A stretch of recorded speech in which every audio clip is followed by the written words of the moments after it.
శాంతి. ETV life ఆధ్యాత్మిక channel మానస కార్యక్రమానికి స్వాగతం. ఈ కాలంలో మనం రోడ్డు మీదకి కానీ వెళ్ళినట్లయితే ఎన్ని బ్యూటీ సెలాన్స్ అనేసి, hair care expert, dental care experts, skin care experts అని ఇలాంటివి మనం చాలా విజ్ఞాపనలు చూస్తూ ఉంటాం. జుట్టును ఎలా కాపాడుకోవాలి, స్కిన్ను ఎలా కాపాడుకోవాలి, ఇంకా ఏమున్నాయి, ఇంకా కార్ని మనం ఎలా కార్ కేర్ అని కూడా చాలామంది దుకాణాలు పెడుతూ ఉంటారు, షాప్స్ పెడుతూ ఉంటారు. ఇంకా యానిమల్ కేర్, పెట్ కేర్, ఇంట్లో పెంపుడు జంతువులు ఉంటే వాటిని ఎలాగా మనం సంరక్షించుకోవాలని చెప్పి పెట్ కేర్ చూస్తూ ఉంటాము. ఇలాగ ఎల్డర్ కేర్ అంటే వయోవృద్ధులు ఎవరైతే ఉన్నారో వాళ్ళని సంరక్షించడము. చైల్డ్ కేర్, చిన్నపిల్లలు, పేరెంట్స్ ఇద్దరు ఆఫీసులకు వెళ్ళిపోతే పిల్లల్ని పెట్టడానికి డే కేర్, చైల్డ్ కేర్ అని. సో ఇలాగా చాలా సంరక్షణ సంస్థలని, షాప్స్ అనుకోవచ్చు, బిజినెస్ అనుకోవచ్చు, ఇలాంటి చాలా సంరక్షణను మనం చూస్తూ ఉంటాం. జుట్టు సంరక్షణకైతే ఇంకా అనంతమైనటువంటి ప్రొడక్ట్స్, టెక్నిక్స్, విధి విధానాలు చూస్తుంటాం. స్కిన్ కేర్కి వీటన్నిటికీ చూస్తూ ఉంటాం కదా మనం. మరి ఇన్ని కేర్ల మధ్య స్వయం యొక్క కేర్ అంటే స్పిరిచువల్ కేర్, ఆధ్యాత్మిక సంరక్షణ కూడా ఒకటి ఉంటుందా? బాహ్యంగా ఈ దేహానికి మనం చాలా సంరక్షణ ఇస్తున్నాం. ప్రతి పార్ట్ మన నెయిల్ కేర్ కూడా ఉంటుంది. వాళ్ళు గోళ్ళని చాలా మంచిగా మ్యానిక్యూర్ చేసి దాన్ని చాలా అందంగా తయారు చేస్తారు. పెడిక్యూర్ అంటారు, అంటే పాదాలకి చాలా మంచి ట్రీట్మెంట్ ఇస్తూ ఉంటారు. ఈ విధంగా ఈ దేహానికి మనం చాలా సంరక్షణ ఇస్తూ ఉన్నాం. బాడీ కేర్ చాలా ఇంపార్టెంట్ అయింది. మన ఇంట్లో ఉన్నటువంటి వస్తు వాహనాలకు కూడా మనం చాలా కేర్ తీసుకుంటాము. కారు ఉందంటే దానికి మంచిగా ప్రొటెక్షన్ పెడతాము. మనం ఎక్కడికన్నా బయటికి వెళ్తుంటే దాన్ని మంచిగా కవర్ చేసి వెళ్తాము. వర్షం పడకుండా దాన్ని పెడతాము. ఎండాకాలం అయితే ఎండ తగలకుండా నీడలో పార్క్ చేస్తాము. సో కార్ని కూడా మనం చాలా పరిరక్షిస్తూ ఉంటాము. ఇంకా ఎన్విరాన్మెంటల్ కేర్, అది చాలా ప్రాముఖ్యమైనటువంటిది. ప్రకృతి యొక్క సంరక్షణ. ప్రకృతిని సంరక్షించడం అంటే కేవలం చెట్లనే కాదు, జంతువుల్ని కూడా. ఎన్నో జంతువులు ఇప్పుడు అంతరించిపోతూ ఉన్నాయి. ఆ మధ్య ఇండియాలో పుల్లన్నీ అంతరించిపోతున్నాయని చెప్పి గవర్నమెంట్ చాలా ఉక్కుపాదం లాంటిది వేసి పుల్లను కాపాడడంతో ఇప్పుడు మళ్ళీ పులుల యొక్క జనాభా పెరిగింది. సో ఇలాగా సంరక్షణ అనేటువంటిది మన జీవితంలో అంతర్గతంగా విలీనం అయ్యే ఉంది. మరి ఆధ్యాత్మిక సంరక్షణ అంటే ఏంటి? What is spiritual care? అసలు ఆధ్యాత్మిక సంరక్షణ ఎందుకు చేసుకోవాలి? దేన్నన్నా మనం ఎందుకు సంరక్షించుకుంటాము? అది పాడవకూడదని, 10 కాలాలు నిలబడాలని చెప్పేసి, దానివల్ల మనకి మ్యాక్సిమం బెనిఫిట్ అనేటువంటిది రావాలని మనం దేన్నన్నా మనం సంరక్షించుకుంటాము. కానీ మనం వీటిని అన్నిటినీ సంరక్షించుకుంటున్నాం కదా, మరి స్వయాన్ని ఎప్పుడు సంరక్షించుకుంటున్నాము? ఈ కాలంలో ఎస్పెషలీ కరోనా తర్వాత సెల్ఫ్ కేర్ అనేటువంటిది అంటే స్వయం యొక్క సంరక్షణ, దీనిపై చాలా శ్రద్ధ పెడుతూ ఉన్నారు. జీవనశైలి ఆధారిత రోగాలైనటువంటి diabetes, hypertension, sleeplessness, depression, వీటికి కూడా చాలామంది డాక్టర్స్ ఏం చెప్తున్నారు? సెల్ఫ్ కేర్ ఉండాలి, అంటే స్వయం యొక్క సంరక్షణ గురించి చాలా ప్రాధాన్యత ఇస్తున్నారు. దీంట్లో మంచి ఆహారం తీసుకోవడం, నియమితంగా వ్యాయామం చేయడం, బరువును కూడా నియంత్రించుకోవడం, రోజంతట్లో మంచిగా వాటర్ ఇంటేక్ కూడా, అంటే మనం తాగేటువంటి లిక్విడ్స్ కూడా మంచి హెల్దీ లిక్విడ్స్ తాగడం, అలాగే రాత్రి సరైన సమయంలో పడుకోవాలి, మొబైల్ ఫోన్స్ తక్కువ చూడాలి.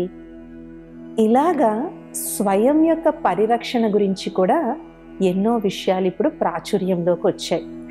దాన్ని మనం సెల్ఫ్ కేర్ అని అంటాం. అయితే ఇవాళ మనం ఇన్ని సంరక్షణలకి ఆధారమైనటువంటి స్పిరిచువల్ కేర్ అంటే ఆధ్యాత్మిక సంరక్షణ గురించి తెలుసుకుందాం. ఎందుకు ఈ ఆధ్యాత్మిక సంరక్షణ మూలము అంటే, ఆధ్యాత్మికత మన నిత్య జీవితంలో పాటించినా పాటించకపోయినా అదే మన జీవితానికి ఆధారం. ఆధ్యాత్మికత యొక్క లాభాలు ఏంటి అంటే ఎవరైనా కూడా ఏం చెప్తారు? మనశ్శాంతిగా ఉంటుంది, మనసు మీద మనకి కంట్రోల్ ఉంటుంది, కర్మేంద్రియాల యొక్క నిగ్రహం వస్తుంది. ఇలాగ మనం అనేక లాభాలను మనం చెప్పుకుంటాం. మరి ఇవన్నీ ఎలా సాధ్యం? మన మనసు మీద మనకి నియంత్రణ ఎలా వస్తుంది? మనసు పటిష్టంగా ఎలా తయారవుతుంది? ఏ విధంగా అయితే శరీరం యొక్క ఆయుష్ను పెంచుకునేందుకు ఇప్పుడు మనిషి ఎన్నో ప్రయోగాలు చేస్తూ ఉన్నారు. ఏజ్ తగ్గించుకోవడానికి కొంతమంది సర్జరీలు కూడా చేయించుకుంటారు, వాళ్ళ వయసు కనపడకూడదు అని చెప్పేసి. మరి శారీరక దారుఢ్యం గురించి, శారీరక ఆయుష్ పెరగడం గురించి మనం ఇంత తప్పిస్తున్నాం కదా. మరి వీటన్నిటికీ మూలమైనటువంటి మనసు యొక్క ఆరోగ్యం గురించి, మనసు యొక్క సంరక్షణ గురించి, ఆధ్యాత్మిక సంరక్షణ గురించి ఏ విధమైనటువంటి చర్యలు మనం తీసుకుంటున్నాము? ఎందుకంటే ఇప్పుడు వైద్యులు కూడా ఏం చెప్తున్నారు? Psychosomatic disorders. సైకోసోమాటిక్ డిజార్డర్స్ అంటే అనేక అనారోగ్యాలు మనసు వల్ల వస్తున్నాయి అనేసి.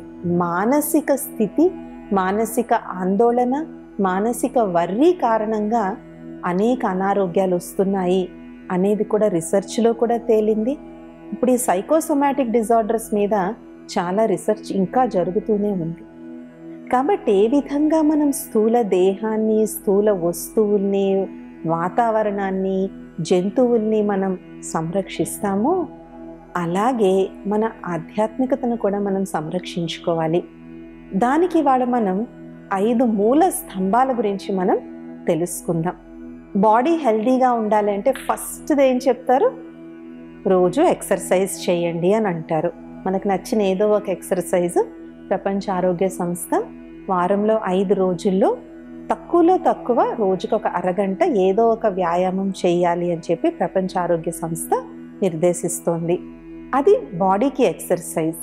మరి మనసుకు కూడా ఎక్సర్సైజ్ ఉంటుందా? చేయగలమా మనసుకు ఎక్సర్సైజ్? ఏంటి మనసుకు ఎక్సర్సైజ్? ఏ విధంగా అయితే శరీరానికి మనం నిత్యం వ్యాయామం చేసినట్లయితే అది మంచి బరువు కూడా అదుపులో ఉంటుంది, అనేక అనారోగ్యాలకి దూరంగా ఉంటుందో అలాగే మనసుకు కూడా మనం ఎక్సర్సైజ్ చేయాలి. అక్కడ ఎక్సర్సైజ్లో ఫస్ట్ ఏం చేస్తాం మనం? ఫర్ ఎగ్జాంపుల్ యోగానే చేస్తున్నాం అనుకోండి. యోగాలో 2 నియమాలు ఉంటాయి. ఒకటేంటి? ఆసనం వేయాలి, రిలాక్స్ అవ్వాలి.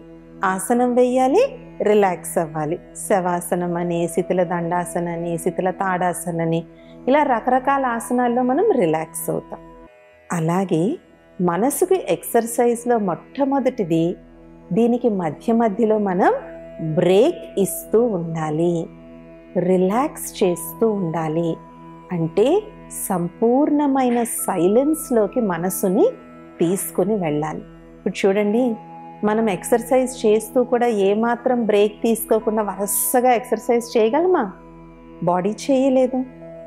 మనసు కూడా ఉదయం కళ్ళు తెరిచిన దగ్గర నుంచి రాత్రి పడుకునే వరకు కొంతమందికి అయితే నిద్రలో కూడా ఆలోచనలు వస్తూ ఉంటాయి. మరి ఆ యంత్రం అలసిపోదా? కాబట్టి మనసు యొక్క సంరక్షణకి, ఆధ్యాత్మిక సంరక్షణకి మొట్టమొదటి వ్యాయామం, మనసుకు చేసే వ్యాయామంలో మొదటి స్టెప్ రిలాక్స్ చేయడం. గంటకొకసారి, అరగంటకొకసారి, లేదంటే మీరు ప్రయాణంలో ఉన్నారు, కారులో వెళ్తున్నారు, లేదంటే మెట్రోలో వెళ్తున్నారు, బస్లో వెళ్తున్నారు, ఇప్పుడు మైండ్ని మంచిగా రిలాక్స్ చేయండి. కానీ చాలామంది ఏం చేస్తారు? ఆ సమయంలో కూడా ఏవో పాటలు పెట్టుకుని మైండ్ని రిలాక్స్ కానివ్వరు. మనం అనుకుంటాం మేము వింటున్నవి మంచి పాటలే వింటున్నామండి అనేసి. బట్ అది మైండ్ ప్రాసెస్ చేయాలి కదా, మనసు ప్రాసెస్ చేయాలి కదా. కానీ ప్రాసెస్ చేయాలంటే దాన్ని అర్థం చేసుకుంటాము, అదంతా ఒక మెకానిజం కదా. దాని నుంచి దానికి రెస్ట్. సో మనం ఎక్కడున్నామో అక్కడే మనం కూర్చుని కాసేపు 3 సార్లు శ్వాస తీసుకుని శ్వాస వదిలేసి మనసుని కంప్లీట్ నిర్మలంగా చేసేయడం. ఆటోమేటిక్గా అయిపోతుంది అది. కొన్నాళ్ళ అభ్యాసం అనేటువంటిది దీనికి కంపల్సరీగా మనం చెయ్యాలి. రెండవది, ఒకసారి ఇలాగ మనం రిలాక్స్ అయిన తర్వాత దీన్ని డిటాచ్ చేయడం. చూడండి, అక్కడ కూడా మనం వ్యాయామం ఎక్కడ చేస్తాం? వీలైతే ప్రకృతి మధ్యలో మంచి పార్క్ కానీ లేదంటే సముద్రం ఒడ్డు ఉంటే అక్కడికి వెళ్ళి చేస్తాం. కానీ మనం ఎప్పుడూ తిరిగేటువంటి మన ఇంట్లోనో మన ఆఫీస్లోనో మనం ఎక్సర్సైజ్ చెయ్యము. ఏమీ లేకపోతే అట్లీస్ట్ మేడ మీద కన్నా వెళ్ళి మనం చేసుకుంటాం. అంతే తప్ప అందరూ తిరిగే హాల్లోనో లేదంటే మనం పడుకుని తిరిగే బెడ్రూమ్లోనో వంట చేసుకునే వంటగదిలోనో మనం ఎక్సర్సైజ్ చెయ్యము. అంటే బాడీని మన రెగ్యులర్ సరౌండింగ్స్ నుంచి కాస్త మనం డిటాచ్ చేస్తాం, అంటే దూరంగా తీసుకెళ్తాం. సో మనసును కూడా అంతే, కాసేపు అన్ని విషయాలు, అన్ని పరిస్థితులు, వ్యక్తులందరి నుంచి కాసేపు దూరంగా చేసి 2 కనుబొమ్మల మధ్య స్థానంపై ఏకాగ్రత కుదిర్చి అక్కడ ఉన్నటువంటి చైతన్య శక్తి అయిన ఆత్మ యొక్క అనుభూతిలో ఉండడం. దీనికోసం పెద్దగా కష్టపడాల్సిన అవసరం లేదు. మెల్లమెల్లగా ఒక్కొక్కటి వదిలేయడం. ఫస్ట్ మనం ఎక్కడ కూర్చున్నామో ఆ ప్రదేశాన్ని మర్చిపోవడం, తర్వాత మెల్లగా వ్యక్తులు, మెల్లగా పరిస్థితులు, వీటన్నిటినీ లెట్ గో, వదిలేయండి వదిలేయండి వదిలేయండి వదిలేయండి. మెల్లగా మీ ఏకాగ్రతను 2 కనుబొమ్మల మధ్య ఉన్నటువంటి భృకుటి స్థానానికి తీసుకొచ్చినట్లయితే అక్కడ మెరిసేటువంటి చైతన్య జ్యోతి అయిన ఆత్మ యొక్క అనుభూతిని మనం చేయగలము.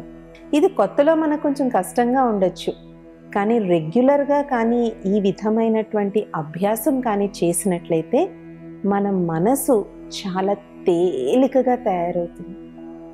ఒక్కోసారి అనుకుంటాం కదా, వాళ్ళ మనసు అంతా బరువు ఎక్కేసిందండి, ఏంటో ఇవాళ చాలా మూడీగా ఉన్నాను. ఎవరికైతే టూ మచ్ మూడ్ స్వింగ్స్, చిన్న వాటికి చికాకు, చిన్న వాటికి కలత చెందడం, చిన్న వాటికి కంగారు పడిపోయి ఆవేశంలోకి వచ్చేసే అలవాటు ఎవరికైతే ఉందో వాళ్ళు ఈ డిటాచ్మెంట్ యొక్క ప్రాక్టీస్, అంటే ఈ అతీతమయ్యేటువంటి ప్రాక్టీస్ని కానీ చేసినట్లయితే ఆ చిన్న విషయాలు సమసిపోతాయి. నిజంగా నేను ఇంత చిన్న విషయం గురించా నేను ఇంత టెన్షన్ పడుతున్నాను, ఇంత భయపడుతున్నాను అని మనకి అవి చాలా తృణప్రాయంగా మనకి కనిపిస్తాయి అన్నమాట. కాబట్టి ఫస్ట్ సైలెన్స్లోకి ఉండేది, తర్వాత దీన్ని డిటాచ్ చేయడం. మరి ఈ ఎక్సర్సైజ్ ఎప్పుడు చేయాలి? ఉదయాన్నే నిద్ర లెగిసిన వెంటనే మొదలు పెట్టుకుని గంటకి ఒకసారి. ఇప్పుడు మొబైల్లో చాలా యాప్స్ వచ్చాయి, మనకి అవర్లీ రిమైండర్స్ వస్తూ ఉంటాయి. లేదు మాకు గంటకు ఒకసారి అవ్వదు అనుకుంటే 2 అవర్స్కి ఒకసారి. ఈ విధంగా మనస్సుని కాసేపు అన్ని విషయాల నుంచి పక్కన పెట్టడం. అయితే కొంతమంది ఏం చేస్తారు, మైండ్ రిలాక్స్ అవ్వాలని చెప్పి వాళ్ళకి నచ్చిన పుస్తకాలు చదువుకోవడం, నచ్చిన మ్యూజిక్ వినడం చేస్తుంటాం.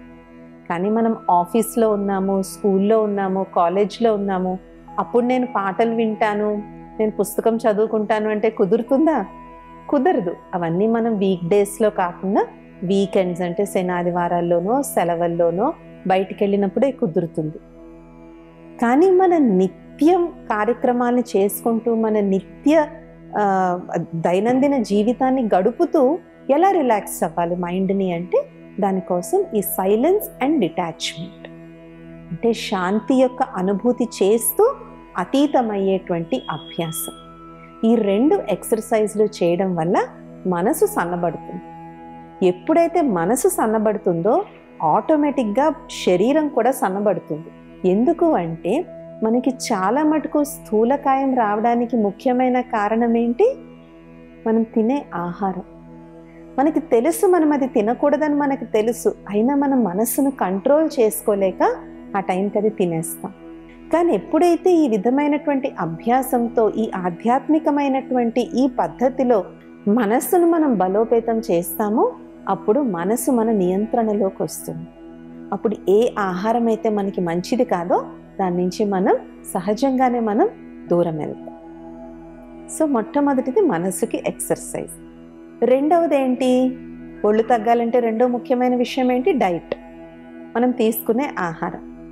ఇప్పుడు ఏం చెప్తున్నారు? ఎక్కువగా ఆహారంలో వండిన పదార్థం కన్నా వండని పదార్థాలు ఎక్కువ తినండి.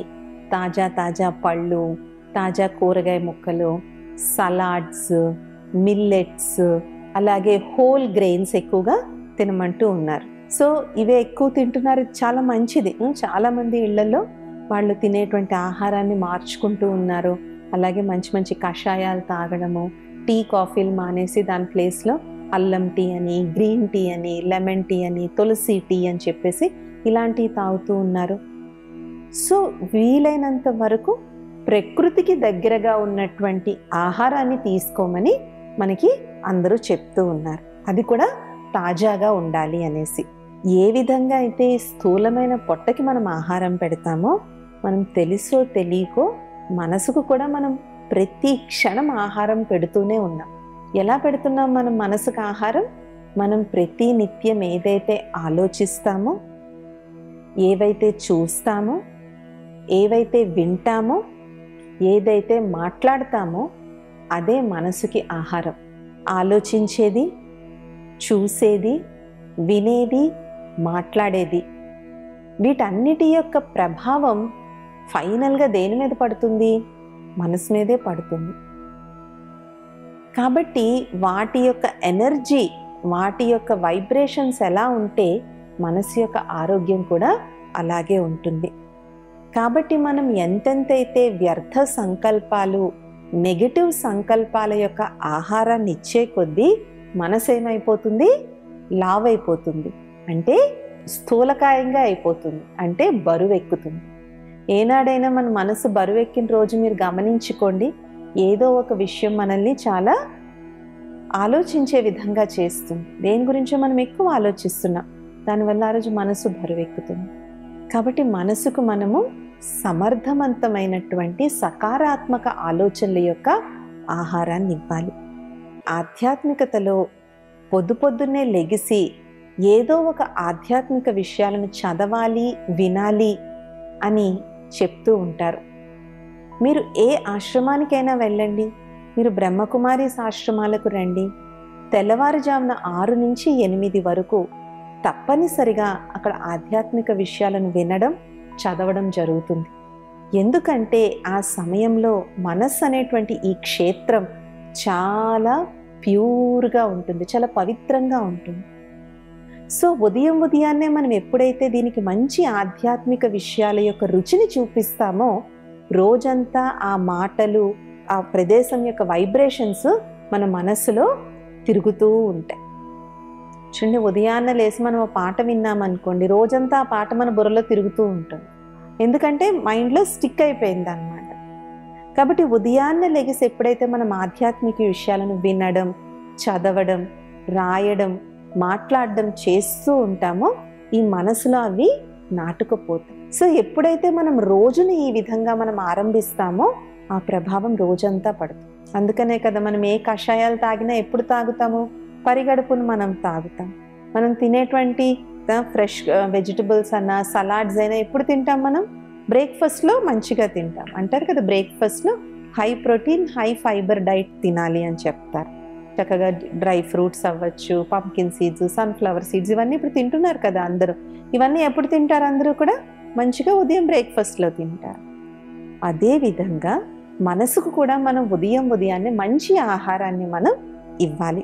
వ్యర్థము, నెగిటివ్ ఆలోచనల యొక్క ఆహారం కాకుండా సమర్థవంతమైన సకారాత్మక సంకల్పాల యొక్క ఆలోచనల యొక్క ఆహారాన్ని మనం ఇవ్వాలి. అలాగే రోజంతట్లో మనం చూసేది, వినేది దానిపై చాలా ధ్యాస పెట్టాలి. వినే దాంట్లో 90% మనకు అనవసరమైందే. ఒక్కోసారి వార్తలు మనం తెలుసుకోవాలి, కానీ కొందరికి ఇంక అదే పని. భోంచేస్తుంటారు, వార్తలు చూస్తూ ఉంటారు. మన వృత్తి అదైతే అది వేరే విషయం, కానీ మనకు అది అనవసరమైనప్పుడు ఎందుకు? అది ఒక్కోసారి మన చుట్టుపక్కల విషయాల వార్తలు కూడా ఉండవు. ఎక్కడ వార్తలో ఏవో వార్తలు మనం వింటూ ఉంటాం. కాబట్టి ఆలోచనల యొక్క ఆహారమే కాదు, మనం చూసేది, వినేది కూడా మన మనసుకు ఆహారమే. కాబట్టి వాటిని కూడా వీలైనంత వరకు సాత్వికంగా మనం ఉంచుకోవాలి. ఇప్పుడు టీవీలో అనేక ఆధ్యాత్మిక ఛానల్స్ కూడా ఉన్నాయి, మొబైల్లో కూడా అనేక ఆధ్యాత్మిక ఛానల్స్ ఉన్నాయి. అనేక ఆధ్యాత్మిక సంస్థలు నిత్యం లైవ్ ఇస్తూనే ఉంటాయి. అవి ఇవి చూసే బదులు ఇవి చూసినట్లయితే ఇంట్లో వైబ్రేషన్స్, ఇంట్లో వాతావరణం కూడా మారుతుంది. బ్రహ్మకుమారీస్ది peace of mind TV, awakening TV అని 2 టీవీ ఛానల్స్ ఉంటాయి. చాలామంది చెప్తారనమాట, సిస్టర్ మాకు అందులో నాలెడ్జ్ అంతా మాకు అర్థం కాకపోయినా మా ఇంట్లో మేము రోజు ఉదయం లేచిన వెంటనే ఆ ఛానల్సే మేము పెడతాము, దానివల్ల మా ఇంటి తాలూకా వైబ్రేషన్స్ అన్నీ కూడా మారిపోయి. ఇప్పుడు ఈటీవీ స్పిరిచువల్ ఛానల్ ఉంది, ఇందులో రోజంతా మనకి ఎంతో ఆధ్యాత్మిక విషయాలు ఎందరో మహానుభావులు మనకి చెప్తూ ఉన్నారు. ఇలాంటి ఆధ్యాత్మిక ఛానల్స్ పెట్టుకోవడం వల్ల దాని యొక్క వైబ్రేషన్స్ ఇల్లంతా కూడా వ్యాపిస్తాయి. మనం అవే చూస్తాం, అవే వింటాం. ఏదో మధ్యలో 2 అవర్స్కి ఒకసారి, ఒక 3 అవర్స్కి ఒకసారి, ఒక 10 నిమిషాల వార్తలు చూస్తే చాలు. మనం న్యూస్ ఛానల్స్లో పనిచేయట్లేదు, ప్రతి నిమిషానికి వార్తలు ఏమైపోయాయో తెలుసుకోవడానికి. అలాగే ఊరికే వాట్సాప్ ఫార్వర్డ్లు, ప్రతి వాట్సాప్ ఫార్వర్డ్ చూడడం, అది పక్క వాళ్ళకి పంపించడం, దీనివల్ల మైండ్ చాలా వేగంగా పరిగెడుతుంది అన్నమాట. దానివల్ల కూడా అది త్వరగా అలసిపోతుంది. కాబట్టి ఈ విధంగా ఎక్సర్సైజ్ అండ్ డైట్ మనం బాడీకి ఎలాగిస్తామో మనసుకు కూడా సరైన వ్యాయామం, సరైనటువంటి ఆహారాన్ని ఇవ్వాలి. ఇంకా మూడో విషయం ఏం చెప్తారు అందరూ కూడా, రెస్ట్. రోజుకి 8 గంటలు పడుకోవాలి అని చెప్తారు. స్థూలంగా శరీరానికి కానీ మనం రెస్ట్ ఇవ్వకపోతే అది అనారోగ్యం పడుతుంది. కాబట్టి మనసుకు కూడా మనం రెస్ట్ ఇవ్వాలి. కానీ మనం ఆ రెస్ట్ ఇచ్చే పీరియడ్లో దేనికి అంటుకుపోతామో, మనం మొబైల్కి అంటుకుపోతాం. చాలామంది అనుకుంటారు, అబ్బా మొబైల్ చూస్తే మేము చాలా రిలాక్స్ అవుతామండి అని. ఇది యాక్చువల్గా స్టడీ చేయబడడం జరిగింది. మొబైల్ చూడడం వల్ల ఇనిషియల్గా కంపల్సరీగా రిలాక్స్ అవుతాం, కానీ మెల్లమెల్లగా నిద్రలేమితనం బాగా ఎక్కువైపోతుంది, పడుకోలేకపోతున్నారు, శరీరానికి సరైన రెస్ట్ దొరకటం లేదు. సో మనస్సుకి మనం రెస్ట్ అనేటువంటిది ఇవ్వాలి. ఏమీ లేదు, వాకింగ్కి వెళ్ళండి, మనకి ఇష్టమైన ఏదో ఒక హాబీ చేయొచ్చు. అదే ఫోన్లోనే ఉండాలి అంటే మనకి నచ్చినటువంటి ప్రియమైన మిత్రులతో మనం మాట్లాడుకోవచ్చు. అలా మాట్లాడడం వల్ల కూడా మైండ్ చాలా రిలాక్స్ అవుతుంది. కానీ ఒంటరిగా ఏదో మూలకెళ్ళిపోయి అలాగా మొబైల్లో ఎంగేజ్ అయిపోవడం వల్ల మనసు రిలాక్స్ అవ్వటం లేదు. మనకి బయటికి రిలాక్స్ అయినట్టు కనపడుతుంది, కానీ ఆ అరగంట గంట చూసిన ప్రభావం తర్వాత 2-3 గంటలు మనసు అంతా డిస్టర్బ్ అవుతుంది. ఎందుకు? రకరకాల విషయాలు ఇలా వేలు తిప్పుతూ చూస్తూ ఉంటాం, ఒకదానికొకటి పొంతనుండదు. కాబట్టి మైండ్ ఇన్ని విషయాలను ప్రాసెస్ చేసి అది అలసిపోతుంది. ఉదాహరణకి మనకి 3 భాషలు వచ్చు అనుకుందాం, హిందీ, తెలుగు, ఇంగ్లీష్. ఇప్పుడు ఎదుట వ్యక్తి హిందీ, తెలుగు, ఇంగ్లీష్ 3 కలిపి మాట్లాడుతున్నాడు అనుకోండి, మనకేమన్నా అర్థమవుతుందా? కొంతసేపు పోయాక మనం ఏమంటాం, అరే చెప్తే హిందీలో చెప్పండి, లేదంటే తెలుగులో చెప్పండి, లేదంటే ఇంగ్లీష్లో చెప్పండి, 3 ఎందుకండి కలుపుతున్నారు, మేము కన్ఫ్యూజ్ అవుతున్నామని.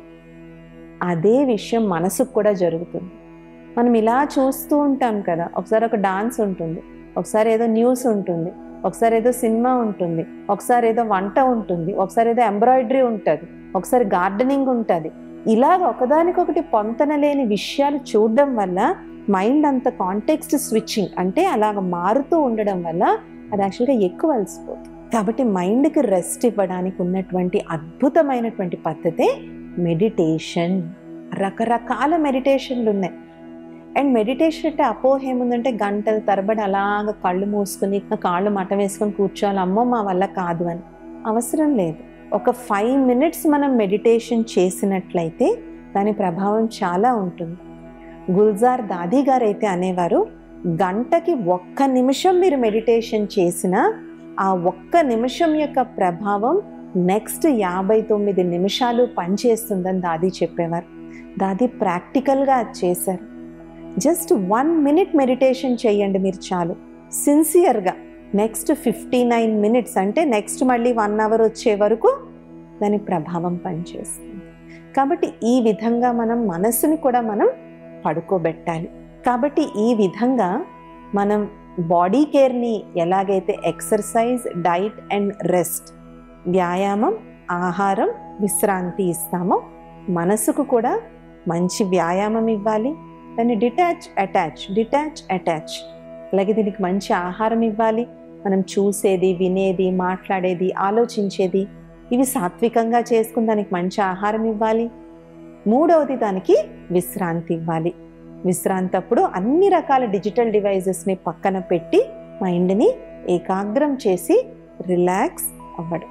అన్నిటికన్నా మెడిటేషన్ చేయలేనటువంటి వాళ్ళు అట్లీస్ట్ ప్రకృతి మధ్యలో ఉండడానికన్నా ప్రయత్నం చేయండి. ప్రకృతి మధ్యలో కూడా మనసులో ఎండార్ఫిన్స్ అనేటువంటి హార్మోన్స్ బాడీలో రిలీజ్ అవుతాయి. ఈ ఎండార్ఫిన్స్ రిలీజ్ అవ్వడం వల్ల చాలా రిలాక్స్ అవుతాం. కాబట్టి మనం చూడండి, హెయిర్ కేర్, నెయిల్ కేర్ అని వేలకు వేలు ఖర్చు పెడతారు. కొన్ని సర్జరీలకి అయితే లక్షల్లో ఖర్చు పెడతారు. ఎందుకు? బాడీ చాలా పర్ఫెక్ట్గా ఉండాలి అని చెప్పేసి. కానీ ఏ మాత్రం ఖర్చు లేకుండా మనంతట మనం మన ఇంట్లోనే మనం ఉంటూ ఆధ్యాత్మిక సంరక్షణను చేసుకోవచ్చు. ఇది ఇవాల్టి మానస. వచ్చే మానసాలు ఇంకొన్ని అద్భుతమైన ఆధ్యాత్మిక విషయాలను తెలుసుకుందాం. ఓం శాంతి. నమస్తే. ఈ